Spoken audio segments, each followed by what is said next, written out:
काबिल कदर सामीन, आज आपके सामने ख्वाब में बड़ा सांप देखना, अजदहा देखना, इसकी तबीर बताई जाएगी। और जब भी आप बुरी ख्वाब देखें तो मैं आपको अक्सर ये बात बताता रहता हूँ कि आप बाएं कंधे के ऊपर जैसे ही बेदार हों नींद से तो 3 बार फुटकार दें और पहले पढ़ें औज़ु बिल्लाहि मिन शर्रि हाज़िहिर रुया। अगर आप ये नहीं पढ़ सकते, आपको नहीं आता, तो औज़ु बिल्लाहि मिनश शैतानिर रजीम आप ये पढ़ देंगे तो इस तरह बुरी ख्वाब का असर ज़ाइल हो जाएगा। तो अब चलते हैं ख्वाब की तबीर की तरफ। आपको ये वीडियो अच्छी लगे लाइक करें, शेयर करें, चैनल को सब्सक्राइब भी ज़रूर कर दें और बेल आइकन के बटन को दबाना ना भूलें ताकि आइंदा आने वाली वीडियो मेरी आप तक पहुंचती रहे। तो अब चलते हैं ख्वाब की तरफ कि जो इंसान ख्वाब में इज़दहा देखता है, बड़ा सांप देखता है, हज़रत इब्न सीरीन रहमतुल्लाह अलैह फरमाते हैं कि अज़दहा का ख्वाब में देखना एक भारी दुश्मन होता है जो वो दुश्मनी रखता है। अगर देखे कि वो इज़दहा रखता है, दलील है कि बुज़ुर्गों से मिलेगा।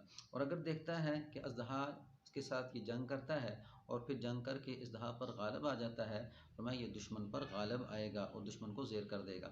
अगर देखे कि सांप को मारा और इसका गोश्त खाया तो ये समर की दलील है कि वो दुश्मन पर फतह पाएगा और ये है कि इसका माल लेगा और इसके माल को ख़जाना के तौर पे रखेगा। मैं हज़रत जाबिर मग़रिबी रहमतुल्लाह अलैह फरमाते हैं, अगर सांप ने इसको खाया है तो दलील है कि दुश्मन से खौफ में रहेगा, दुश्मन से इसको खौफ होगा और ये दुश्मन इसको हलाक कर देगा।